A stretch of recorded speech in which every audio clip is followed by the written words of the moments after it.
Salut et bienvenue dans cette vidéo de formation. Aujourd'hui, je vais juste vous apprendre cette bonne continuité de notre formation à Microsoft Excel. Alors aujourd'hui, nous allons apprendre les sélections. Alors les sélections occupent une place de choix dans tout ce que nous faisons dans l'Excel. Alors, par exemple, je vais cliquer ici sur la cellule A2. Vous voyez, la zone non me donne déjà la référence de la cellule. C'est la cellule A2. A veut dire la colonne A et 2 veut dire la ligne deuxième. Donc, la cellule AD, c'est celle qui est sélectionnée. Je peux toutefois venir ici, je clique d'emblée, je vois cette sélection et il me donne directement sa valeur. Je suis sur la cellule L12, c'est-à-dire la colonne 12 et la colonne L et la ligne 12. Donc, voilà un peu comment les choses passent. Et ce qui est important à connaître et à savoir lorsqu'il s'agit de sélections, c'est que nous avons différentes manières de faire les sélections. La première sélection qu'il faut retenir, c'est la sélection de toute la feuille. Alors, si j'ai besoin de sélectionner toute la feuille, la première des choses que je dois faire, comme vous le savez, dans la tradition, c'est de faire avec le clavier CTRL plus A. Donc, quand je fais comme ça, vous voyez, donc c'est toute ma feuille qui est sélectionnée. Alors, je peux toutefois décliquer et voilà. Là, c'est la première méthode. Et la seconde méthode, pour toujours faire la sélection de toute la feuille, il suffit de venir ici, regarder entre 1, 2, 3 et entre A, B, C. Vous voyez ce vide ici? Voilà. Et dès lorsque vous cliquez ici, vous faites exactement la sélection. Donc, cette vide ici permet à sélectionner toute la feuille. Voilà un peu tout ce qu'on peut retenir pour la première sélection. Alors, la deuxième sélection, c'est la sélection soit des colonnes. Alors, si j'ai besoin de sélectionner une colonne, je dois tout simplement, alors là, je zoome un peu pour voir bien les choses. Je dois tout simplement me présenter sur le sélecteur de colonnes. Regarde ce que je fais. Quand je passe au-dessus de lettres, vous voyez, donc il me donne une sélection. Et j'ai une flèche qui tend vers le bas. Avez-vous remarqué ça? Exact. Donc, c'est cette disposition qui me permet de dézoomer et même de refaire mon travail tel que cela se doit. Et quand je viens là-bas, je fais ça. Ça, c'est la sélection de toute une colonne. OK? Je peux venir ici sur la colonne F, je fais ça. C'est la sélection de la colonne F. Ne venez pas ici, soyez là. Vous voyez, dans les zones grises, mais aussi sur la lettre. OK? Soyez sur E, soyez sur 2, soyez sur C, véritablement au milieu, ni de côté ni à droite. Et là, vous faites la sélection telle que cela est demandé. Et voilà, comme ceci, je fais cette sélection et ça évolue très, très bien. Donc, pour faire la sélection des colonnes, voilà ce que nous faisons. Je peux toutefois dézoomer jusqu'à récupérer ma position initiale. Alors, la même chose est aussi réalisée avec des lignes. Si je vais soit faire la sélection d'une ligne, je viens jusque dans son chiffre. OK? Par exemple, je vais sélectionner la ligne 9. J'entre là-bas et j'ai la disposition de flèche et je fais ça. C'est toute la ligne qui est sélectionnée depuis A jusque là-bas à l'infini. Donc, je peux toutefois zoomer en grand et vous voyez, je peux venir ligne 7, ligne 4, ligne 2, ligne première, ligne 10, ainsi de suite. Et ça, c'est la sélection des lignes. Alors, quelqu'un se pose la question, bon, à quoi sert-il? Si je peux sélectionner toute une colonne, je peux sélectionner toute une ligne. Vous allez le découvrir au suite de cette grande formation de Microsoft Excel. Vous savez, quand, par exemple, nous avons des éléments ici, cette sélection peut toutefois déjà nous aider à mettre les choses en mise en forme. Vous voyez? Donc, quand nous avons ça, ça peut nous permettre à faire soit... Vous voyez, quand je fais ça, c'est toute la ligne qui est sélectionnée. Je peux venir même changer la police, comme vous le savez. Et cela s'est fait soit dans Microsoft Word, n'est-ce pas? Donc, vous pouvez soit changer les polices, vous pouvez soit changer soit la taille, vous voyez, vous pouvez prendre la plus longue, la plus grande taille, ou même la police la plus élevée, et ainsi de suite. Et on peut faire cette chose de cette manière-là. Voilà. Donc, tout dépend de ce que vous faites. Vous comprenez? Et ça, c'est très important et c'est très utile. Et je peux même venir supprimer les tout. Donc, je sélectionne la ligne et j'ai fait la suppression. Bien, ça, c'est une chose à ne pas oublier. Je peux toutefois diminuer jusqu'à voir mon zoom descend. Donc, retenez ici. Donc, les 100%, c'est ça qui me permet. Alors, et non seulement ça, l'étape qui suit, c'est de faire ce qu'on appelle la sélection de beaucoup de cellules. Vous voyez? La sélection ou les sélections de beaucoup de cellules, c'est ce qu'on appelle une plage. OK? La sélection de plage. Par exemple, comme je viens de le faire tantôt, je suis ici, je mets par exemple 100 et ici je mets par exemple ce chiffre-là et ici je mets par exemple ce chiffre ici. Alors, si je prends ça, je fais comme ça. Vous voyez? Quand seulement j'ai fait ça, vous voyez? Ça, c'est ça qu'on appelle la sélection d'une plage. Et une plage, c'est une suite de données qui se trouvent dans la même direction. Vous voyez ça? Par exemple, ici, j'ai 100, j'ai ces montants, ici, j'ai ça. Ici, j'ai ajouté encore ici, par exemple. Ici, on a ajouté encore ici. Tous ces 1, 2, 3, 4, 5 éléments forment une plage. Je peux venir ici, je presse la souris et je ne lâche pas et je marche d'ici. Et ça, c'est la sélection de toute une plage. Et je peux faire les modifs au niveau de police, au niveau des tailles et même au niveau d'ici de manière automatique. Et j'agrandis ou soit je diminue rapidement. Donc, quand on va commencer à faire de mise en forme, de mise en page, vous aurez à comprendre des choses de manière très claire et très précise. Je crois que quelqu'un est en train de comprendre déjà ce qu'il faut, une fois de plus, réaliser. Bien. Alors, au-delà de ça, nous avons encore ce qu'on appelle les sélections, je peux dire, ambiguës. Vous voyez, les sélections ambiguës. C'est-à-dire, ça crée une ambiguïté parce que ça ne respecte pas les normes du premier plan. C'est-à-dire quoi? Je peux venir sélectionner soit ici, je vais venir sélectionner ici, je vais venir sélectionner là-bas, ainsi de suite, et en désordre. Ça va? C'est une forme de sélection qu'on appelle des sélections ambiguës. Alors, je vais par exemple venir ici. Je sélectionne ici, mais j'ai besoin de sélectionner par exemple ça, F11. Qu'est-ce qu'il faut faire? Il faut tout simplement appuyer sur la touche CTRL de votre clavier. OK? Vous appuyez une fois et vous pressez sans lâcher. Et vous venez cliquer maintenant avec la souris sur la cellule que vous avez besoin. Vous voyez? Donc, j'ai déjà deux sélections. Je peux venir ici, 3 sélections. Je peux venir ici, 4 sélections, 5 sélections, 6, ainsi de suite. Et quand vous voyez cette forme de sélection, c'est ça qu'on appelle des sélections ambiguës. C'est-à-dire, il y a une petite forme de désordre, mais qui est quand même organisée pour vous aider à travailler. Ça, c'est la sélection ambiguë.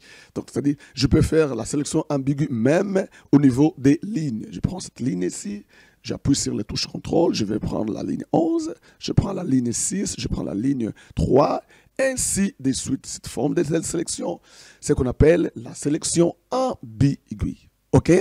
Alors, la même sélection peut se faire même avec des colonnes. OK? Je peux venir sur la colonne B. Donc, quand vous voyez ça, c'est que j'ai déjà appuyé sur la touche CTRL. Je peux venir ici sur la colonne F, colonne I, colonne L, colonne O, ainsi de suite. Des sélections ambiguës. Retenez, ça se fait avec des plages, avec des cellules, avec des colonnes, avec des lignes, ainsi de suite, comme bon cela vous semblerait. Tout cela, ce sont des sélections. Alors, si par exemple, je vais faire quelque chose de très très important, parce que je suis appelé à bouger les choses, ok, de manière à donner des emphases importantes. Alors, la deuxième des choses à savoir, c'est toujours dans l'esprit des sélections, mais comment grandir et réduire les colonnes, ok? Comment grandir et réduire les colonnes. Alors, je retourne d'abord sur notre zoom initial. Je retourne jusqu'à 100%. parce que la feuille par défaut, quand vous ouvrez Excel, il vous donne 100% de la feuille, et vous pouvez soit aller en hauteur dans les nombres supérieurs selon le format de votre vision, ou sinon les réduire. Alors, je peux déjà à partir d'ici modifier la grandeur de mes colonnes et même la grandeur de mes lignes. Alors, je commence par les colonnes. Et retenez ce que je vais faire. Pour agrandir une colonne, il suffit de venir au milieu de ces deux lettres. Retenez. Je vais agrandir la colonne A. Je vois la colonne A. Qu'est-ce qui les sépare de B? C'est cette ligne ici. Vous voyez cette partie ici? Très bien. Venez vous positionner de cette manière ici. Et qu'est-ce qui me sépare de la colonne B aux colonnes C? C'est cette ligne ici. Alors, qui aura l'avantage? C'est celui qui est du côté gauche. Retenez.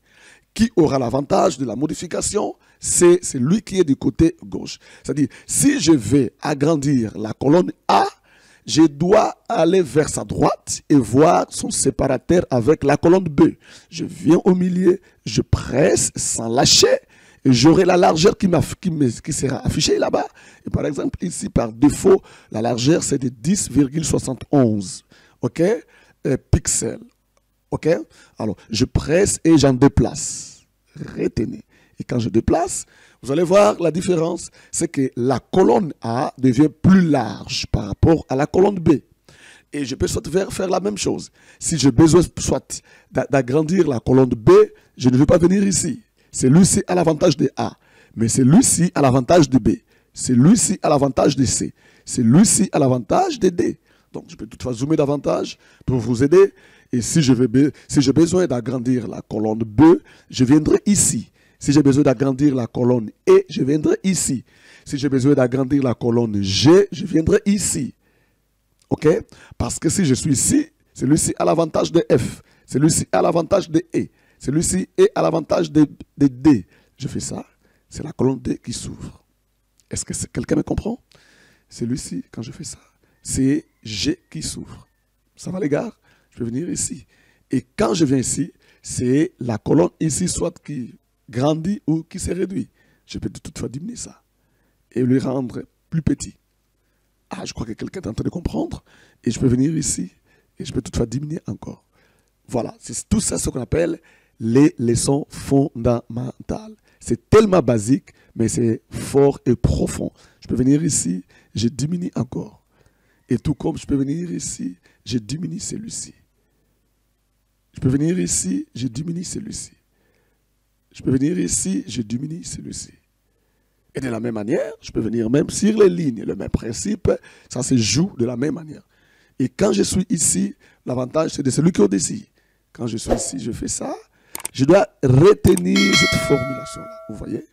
Donc, quand je viens ici, je vois exactement cette disposition. Quand je presse, et c'est la ligne 2 qui devient grand. Alors, quelle que soit cette grandeur, c'est toujours la même ligne. Il n'a pris que du volume par rapport à la façon dont nous l'avons ouvert. Mais elle reste la ligne 2. N'ayez pas peur de la grandeur parce que ceci reste la même chose. Je crois que quelqu'un comprend comment on peut bouleverser ces choses de la même manière. Et si vous voulez les retourner, vous connaissez comment on fait. On peut retourner ici et puis récupérer toute la situation, n'est-ce pas? Et puis récupérer tout ce que nous avons fait. Et voilà, vous pouvez toutefois retourner jusqu'à la case du départ. Donc, voilà un peu tout ce que l'on peut retenir sur cette façon de modifier les choses. Vous pouvez soit diminuer toutes les lignes et toutes les colonnes à un choix donné. Tout dépend de vous. Ça va? Je peux venir ici au milieu, je fais ça, clic droit, et je viens jusqu'ici au format, et même à la hauteur. Vous voyez? Format des cellules, et je vais ici, hauteur des lignes. Je viens ici. Je me dis, bon, donnez-moi par exemple une hauteur de, je prends 2 cm. Je clique. Vous voyez? Ça, c'est 2 cm. Et vous ne pouvez même pas regarder ça. Je retourne à nouveau. Je vais sur cette hauteur. Je dis par exemple, donnez-moi l'hauteur de de 10 cm. Et voilà, ça c'est 10 cm d'auteur de toutes mes cellules. Et je peux même diminuer hein, et toutes les colonnes si j'en ai réellement besoin. Et voilà. Je peux toutefois venir ici, toujours à la même place. Je me dis, bon, j'ai besoin que ce soit par exemple 15. Et voilà, j'ai besoin que ce soit par exemple 20. La hauteur des lignes, des cellules, je fais toute ma feuille soit 20, vous voyez. Et j'ai besoin que ce soit par exemple toutes les colonnes, j'ai besoin de 25. Et voilà. C'est-à-dire, tout ce que tu vois, tu peux modifier ça selon bon cela te semblerait. Donc je viens ici, je fais une autre manipulation. Je viens par exemple afficher ici par exemple, je vais diminuer par exemple, ça c'est la hauteur des cellules, le format des cellules. Je viens ici, et bien ça c'est le format des cellules. On va avoir du temps d'étudier tout ça, vous allez comprendre tous les éléments et ça va beaucoup nous aider pour mieux progresser. Et je vais tout à venir ou encore au niveau de l'affichage. Ouais, je viens au niveau de l'affichage. Je me dis, bon, je vais travailler sur une page qui n'est pas quadrillée avec des lignes. Je viens ici, j'enlève. Et voilà. J'ai une page Excel, mais comme ça. Donc, quand tu vois ça, ne paniquez pas. C'est toujours la page Excel qui est au-devant de vous. Ça va, les gars?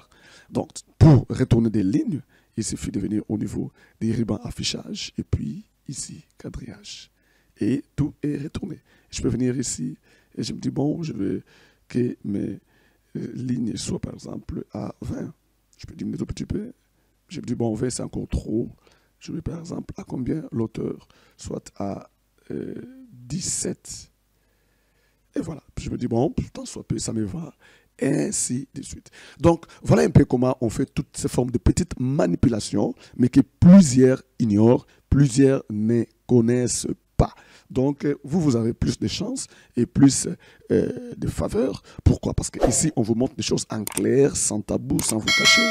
Et nous allons progresser petit à petit vers des choses complexes et compliquées pour vous aider à aller un peu plus loin dans tout ce que vous voulez atteindre comme objectif avec ces logiciels de base. Je dis bien de base, mais puissant jusqu'aujourd'hui. Il n'a jamais perdu sa place, quelle que soit l'arrivée de ChatGPT, de beaucoup de tout ça, hein, de l'IA. Mais ceci reste toujours un logiciel de travail dans des entreprises, de grandes marques et dans la vie courante de tout ce qui s'appelle les affaires. Voilà, donc je crois que quelqu'un a compris aujourd'hui toutes les petites manipulations par rapport aux sélections et comment on peut bouger la page et ceci pour nous faire devenir des héros dans ce que nous faisons. Alors, si vous n'êtes pas encore abonné, voici le temps pour le faire. Merci, on se revoit à la prochaine vidéo. Merci.